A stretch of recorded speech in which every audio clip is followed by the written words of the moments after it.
The American Old West was a place of heroes, villains, and everything in between. A blank canvas as far as storytelling is concerned. There's no telling who people might become when surviving out in the frontier.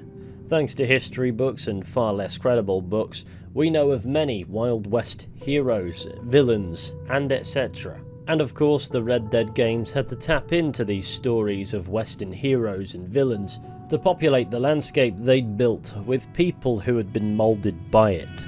Brigands, bounty hunters, gunslingers, lawmen, murderers, you name it, this world has it. However, for the most part, these characters have some degree of nuance, a reality that diverges to varying degrees from the story. On the topic of the traditional Western gunslinger, there are many famous names within the Red Dead universe. Jim Boy Calloway, the fastest left-handed drawer in the West, Slim Grant, Emmett Granger, Flaco Hernandez, Billy Midnight, Bart Love, Frank Heck, Otis Miller, and the unforgettable Black Bell. But one name stands tall as the Red Dead universe's original legendary gunslinger, in the sense that he's the one we knew about first at least. And he's the focus of today's video. So join me as we explore the lore, the myth, the legend of Landon Ricketts.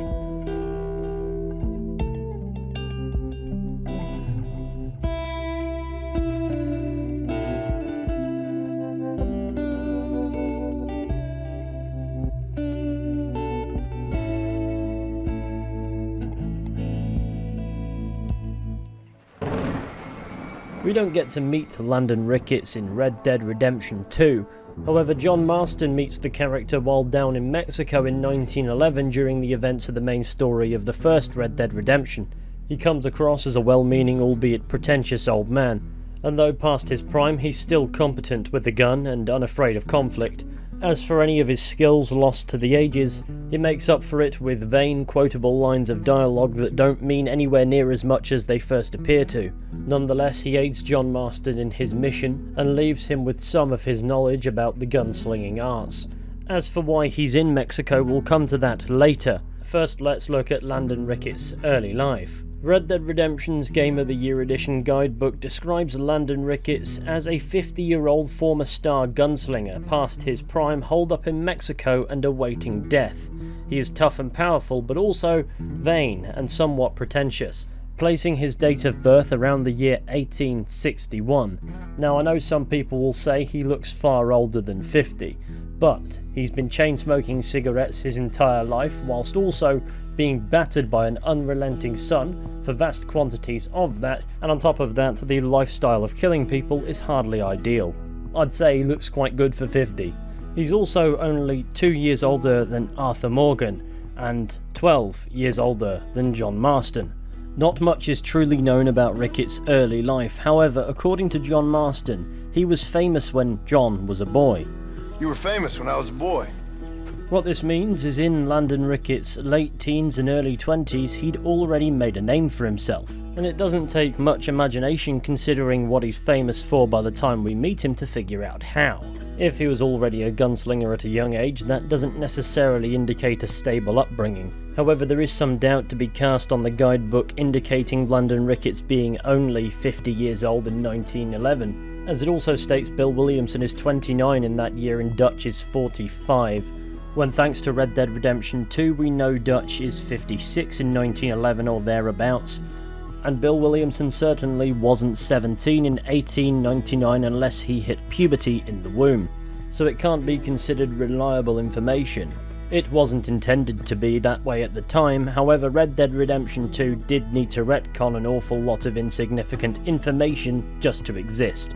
Though it doesn't necessarily change anything, I think it's safe to take a stab at Landon Ricketts being slightly older than the Game of the Year Edition guidebook actually suggests, so his true date of birth is probably around the year 1850, which is an approximation. This would give him more time to have exploits by the time John was a boy, without necessarily rendering him decrepit by 1911, although Ricketts himself acknowledges his age has impacted his abilities. Now, what dawned on me when I started researching Landon Ricketts for this video is between the events of, well, whenever his birth was and Red Dead Redemption 2, we know virtually next to nothing about him. He killed the notorious outlaws and gunslingers in their own right known as the Butcher Brothers in 1896, and was also reportedly involved in the Blackwater Massacre of 1899. The Blackwater Massacre, for those who aren't aware, refers to the violent gunfight between the Vandalin Gang, the Blackwater Police, and the Pinkerton National Detective Agency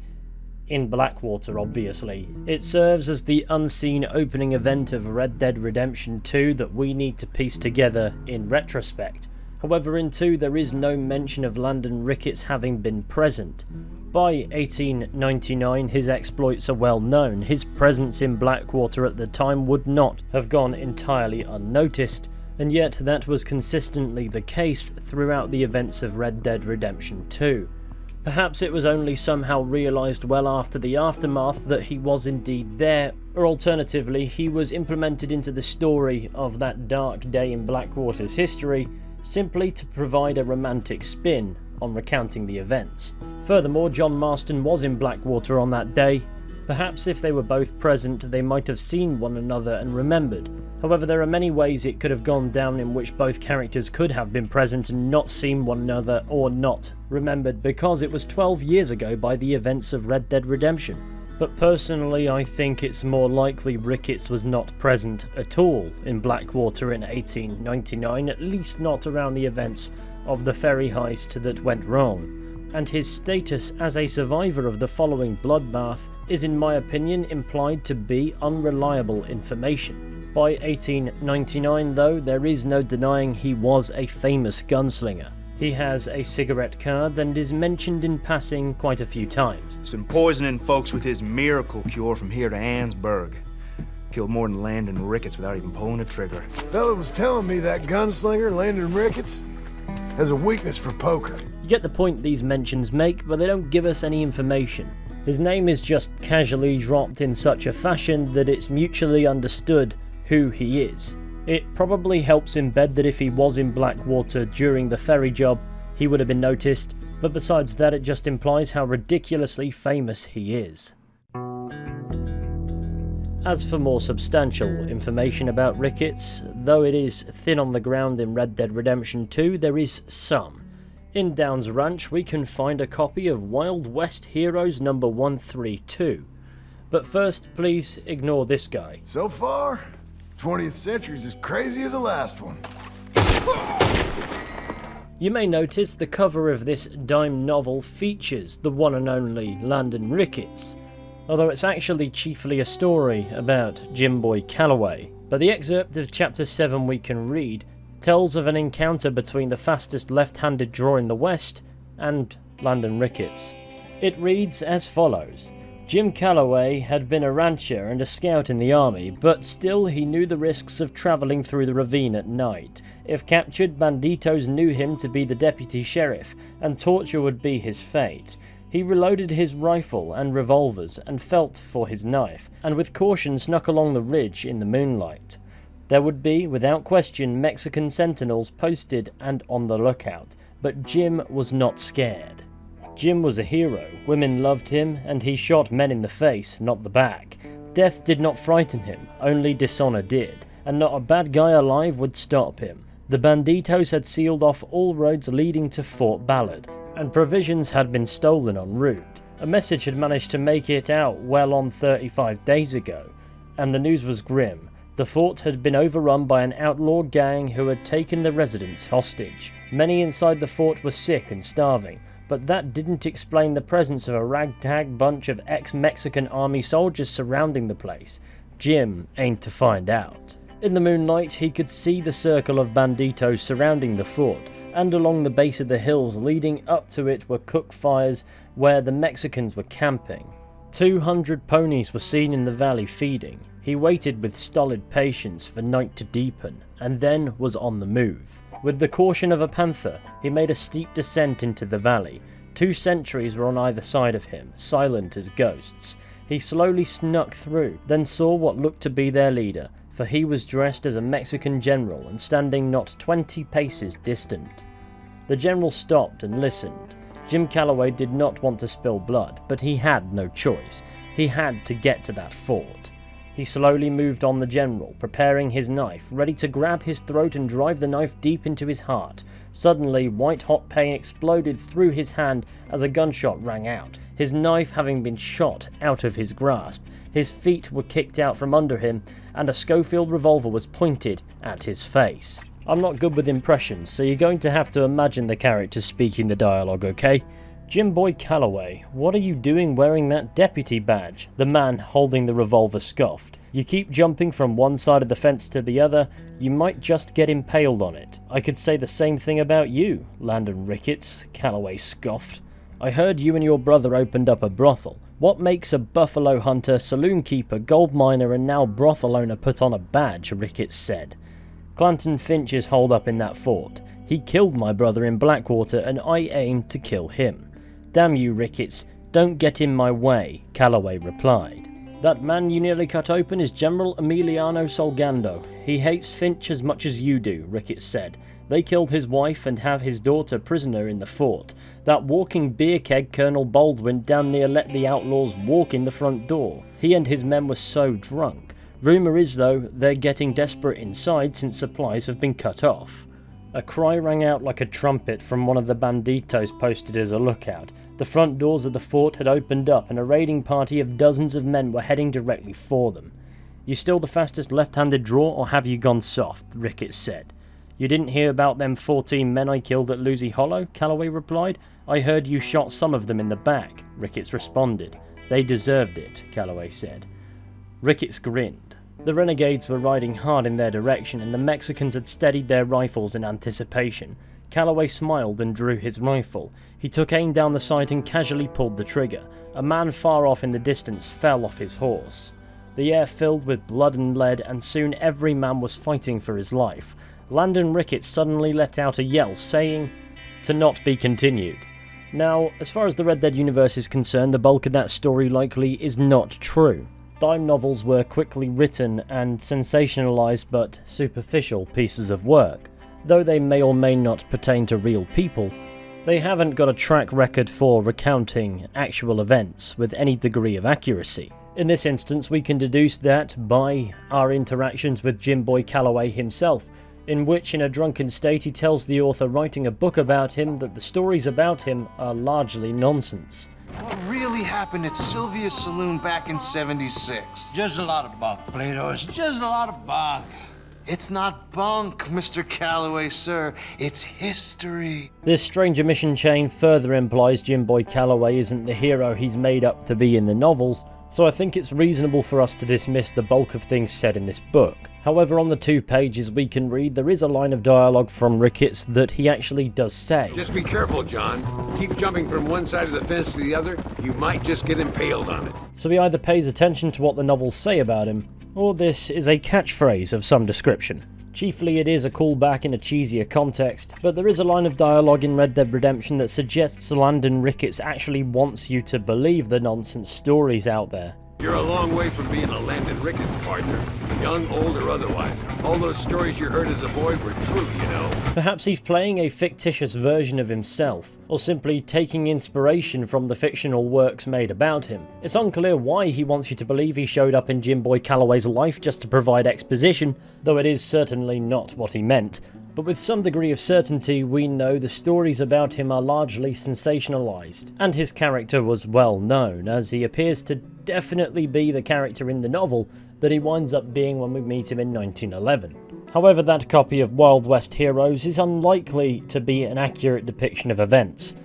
Also, it's worth noting Red Dead Redemption 2 has an entire Stranger Mission dedicated to gunslingers, known as the noblest of men and a woman, and the central subject of those missions is Jim Boy Calloway. The player encounters various gunslingers to learn more about Calloway, and it is interesting that Ricketts himself is not one of the gunslingers. However, there's a pretty good reason for that, and we will return to it later. But the main takeaway is, though Landon Ricketts is mentioned a fair few times in Red Dead Redemption 2, we don't necessarily gain any valuable information.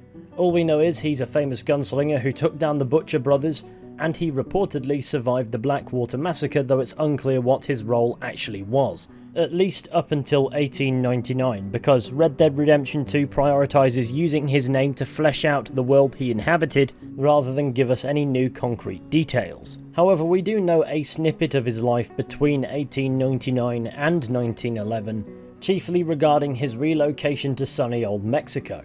In Red Dead Redemption we can find a newspaper article titled "Landon Ricketts Rumoured Alive", and it reads as follows. Perhaps the legends of the Old West do live on into this more modern century. Reports from Mexico suggest that possibly the last of the great gunmen, Landon Ricketts, may be alive and well just south of the border.